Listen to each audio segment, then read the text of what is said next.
Kemah tempat kediaman.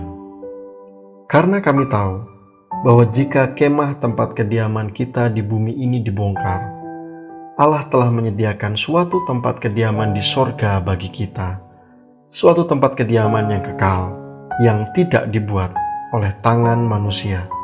2 Korintus 5 ayat 1. Rasul Paulus jelas menyebutkan bahwa kediaman kita di bumi disebut sebagai kemah, yang artinya rumah sementara, yang pada saatnya akan dibongkar, dan kita akan berpindah ke tempat kediaman kita sesungguhnya, yaitu di sorga yang kekal.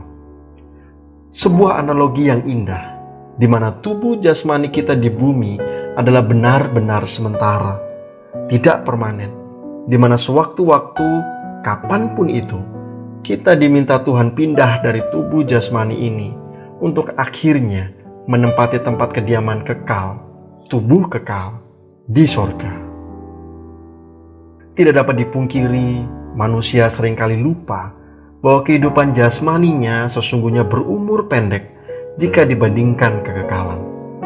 Sehingga kebanyakan manusia lebih berfokus membangun keindahan pada yang tidak kekal di bumi dibandingkan yang kekal. Dengan berbagai cara melakukan sesuatu sehingga dirinya harus dipandang baik dan indah di bumi, meskipun itu semua palsu, menipu, dan dengan cara yang tidak benar. Kekayaan yang semu, kehidupan yang penuh tipuan, pencitraan yang munafik, yang semuanya hanya akan berujung pada kekosongan hidup, pengorbanan yang sia-sia, dan sekali lagi, tidak kekal. Sungguh mengenaskan jika kita sudah berjeri lelah berfokus untuk dipandang indah di bumi, namun tidak memiliki tempat kediaman di sorga. Di bumi kelihatannya bahagia, padahal sesungguhnya hidupnya hampa. Maukah kita hidup demikian? Oleh sebab itu, pahami dengan sungguh-sungguh bahwa meskipun kita hidup di bumi, kejarlah yang bernilai kekal.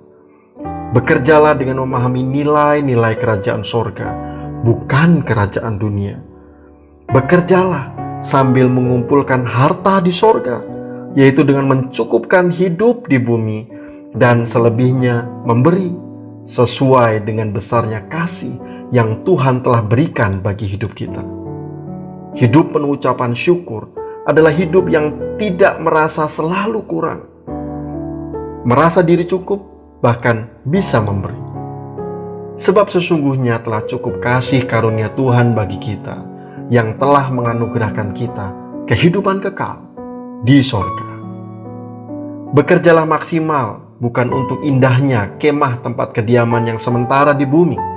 Bekerjalah maksimal, supaya meskipun hidup di bumi ini sementara, namun hidup kita semakin hari semakin serupa karakter Kristus, hingga waktunya kekekalan menjemput kita. Soli Deo Gloria.